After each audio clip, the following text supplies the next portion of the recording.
ओम नमः शिवाय। हर हर महादेव। प्रिय भक्तों, 12 ज्योतिर्लिंग की कथा श्रृंखला में आज भगवान के 10वें ज्योतिर्लिंग नागेश्वर ज्योतिर्लिंग की कथा आज आप श्रवण करेंगे। तो चलिए प्रिय भक्तों, श्रावण मास के इस पवित्र महीने में हम श्रवण करते हैं भगवान के 10वें ज्योतिर्लिंग नागेश्वर ज्योतिर्लिंग की कथा। एक समय की बात है, एक दारुका नाम की एक प्रसिद्ध राक्षसी थी जो पार्वती जी से वरदान प्राप्त करके अहंकार में चूर रहती थी। उसका पति दारुक महाशक्तिशाली राक्षस था। उसने बहुत से राक्षसों को अपने साथ लेकर समाज में आतंक फैलाया हुआ था। वह यज्ञ आदि शुभ कार्यों को नष्ट करता हुआ संत महात्माओं का संहार करता था। वह प्रसिद्ध धर्मनाशक राक्षस था। पश्चिम समुद्र के किनारे किसी प्रकार की संपदाओं से भरपूर 16 योजन विस्तार पर उसका एक वन था जिसमें वह निवास करता था। दारुका जहाँ भी जाती थी, वृक्षों तथा विविध उपकरणों से सुसज्जित वह वन भूमि अपने विलास के लिए साथ ले जाती थी। महादेवी पार्वती जी ने उसे वन की देखभाल का दायित्व दारिका को ही सौंपा था। उसके वरदान के प्रभाव से उनके पास ही रहता था।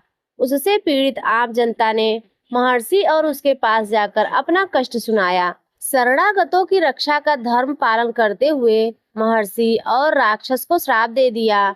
उन्होंने कहा कि जो राक्षस इस पृथ्वी पर प्राणियों की हिंसा और यज्ञों का विनाश करेगा, उसी समय वह अपने प्राणों से हाथ धो बैठेगा। महर्षि द्वारा दिए गए श्राप की सूचना जब देवताओं को मालूम हुई, तब उन्होंने दुराचारी राक्षसों पर चढ़ाई कर दी। राक्षसों पर भारी संकट आ पड़ा।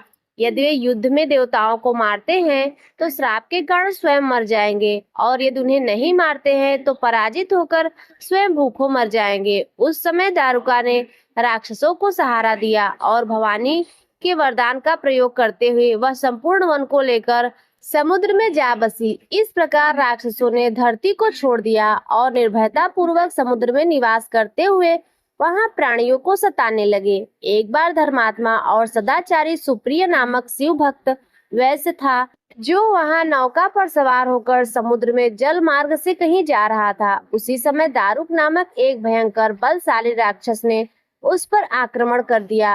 राक्षस दारुक ने सभी लोगों सहित सुप्रिय को अपहरण कर लिया।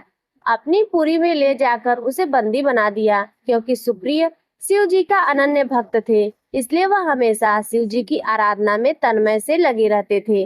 कारागार में भी उनकी आराधना बंद नहीं हुई और उन्होंने अपने अन्य साथियों को भी शिव जी की आराधना करने के प्रति जागरूक कर दिया। वे सभी शिव भक्त बन गए। कारागार में शिव भक्ति का बोलबाला हो गया। जब इसकी सूचना राक्षस दारुक को मिली तो वह क्रोध से उबल उठा। उसने देखा कि कारागार में सुप्रिय ध्यान लगाए बैठा है। उसे डांटते हुए बोला, वैसे तू आंखें बंद करके मेरे विरुद्ध कौन सा षड्यंत्र रच रहा है? वह जोर जोर से चिल्लाता हुआ धमका रहा था। इसका उस पर कुछ प्रभाव न पड़ा। घमंडी राक्षस दारुक ने अपने अनुजों को आदेश दिया कि इस शिव भक्त को मार डालो। अपनी हत्या के भय से सुप्रिय डरे नहीं और वह भयारी संकट मोचन भगवान शिव को पुकारने लगे। कहने लगे, हे देव, आप ही हमारे सर्वस्व हैं, आप ही मेरे जीवन और प्राण हैं। इस प्रकार सुप्रिय वैश्य की प्रार्थना को सुनकर भगवान शिव एक बिल से प्रकट हुए। उनके साथ ही 4 दरवाजों का एक सुंदर मंदिर प्रकट हुआ। उस मंदिर के मध्य भाग में गर्भगृह में एक दिव्य ज्योतिर्लिंग प्रकाशित हो रहा था। शिव परिवार के सभी सदस्य भी उनके साथ विद्यमान थे।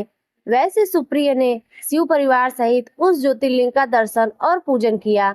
सुप्रिय के पूजन से प्रसन्न होकर भगवान शिव ने स्वयं पाशुपत शास्त्र लेकर प्रमुख राक्षसों को व उनके अनुचरों को तथा उनके सारे संसाधनों अस्त्र शस्त्र को नष्ट कर दिया। लीला करने के लिए स्वयं शरीर धारण करने वाले भगवान शिव ने अपने भक्त सुप्रिय आदि की रक्षा करने के बाद उस वन को भी वर दिया कि आज से इस वन में ब्राह्मण, क्षत्रिय, वैश्य तथा शूद्र, इन चारों वर्णों के धर्मों का पालन किया जाएगा। इस वन में शिव धर्म के प्रचारक श्रेष्ठ ऋषि मुनि निवास करेंगे और यहाँ तामसिक दुष्ट राक्षसों के लिए कोई स्थान नहीं होगा। राक्षसों पर आए इसी भारी संकट को देखकर राक्षसी दारुका ने दीन भाव से देवी पार्वती की स्तुति की। उसकी प्रार्थना से प्रसन्न माता पार्वती ने पूछा, बताओ मैं तेरा कौन सा प्रिय कार्य करूं? दारुका ने कहा, माँ आप मेरे कुल की रक्षा करें पार्वती जी ने उसके कुल की रक्षा का आश्वासन देते हुए भगवान शिव से कहा, नाथ, आपकी कही हुई बात इस युग के अंत में सत्य होगी। तब तक यहाँ तामसिक सृष्टि ही चलती रहे, ऐसा मेरा विचार है। माता पार्वती शिव से आग्रह करती हुई बोली कि मैं भी आपके आश्रय में रहने वाली हूँ, आपकी हूँ, इसलिए मेरे द्वारा दिए गए वचन को भी आप प्रमाणित करें। यह राक्षसी दारुका राक्षसियों से बलिष्ठ मेरी ही शक्ति तथा देवी है, इसलिए यह राक्षसों के राज्य का शासन करेगी। यह राक्षसों की पत्नियां अपने राक्षस पुत्रों को पैदा करेगी, जो मिलजुल कर इस वन में निवास करेंगे, ऐसा मेरा विचार है। माता पार्वती के उक्त उकार आग्रह को सुनकर भगवान शिव ने उनसे कहा, प्रिय, तुम ही बात सुनो। मैं भक्तों का पालन तथा उनकी रक्षा के लिए प्रसन्न पूर्वक इस वन में निवास करूंगा। जो मनुष्य वर्णाश्रम धर्म का पालन करते हुए सदा भक्ति पूर्वक मेरा दर्शन करेगा, वह चक्रवर्ती राजा बनेगा।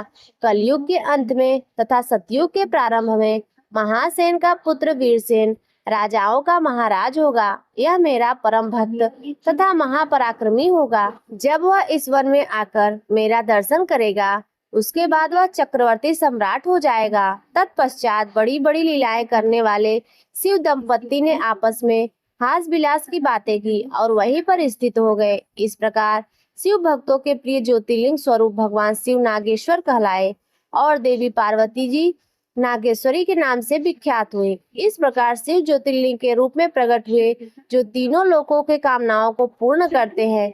तो बोलिए श्री नागेश्वर भगवान की जय। प्रिय भक्तों, नागेश्वर ज्योतिर्लिंग भारत के गुजरात राज्य में द्वारका से लगभग 17 से 25 किलोमीटर की दूरी पर स्थित है। यह सौराष्ट्र के तट पर गोमती द्वारका और बेट द्वारका का द्वीप के बीच दारुका वन क्षेत्र में स्थित है। नागेश्वर ज्योतिर्लिंग की महिमा अत्यंत ही अतुलनीय है। यह भगवान शिव के 12 ज्योतिर्लिंग में से 10वां है। नागेश्वर का अर्थ है नागों के देवता। ऐसा माना जाता है कि जो लोग सर्प दोष, काल सर्प योग से पीड़ित होते हैं, उन्हें इस ज्योतिर्लिंग के दर्शन और पूजन से मुक्ति मिलती है।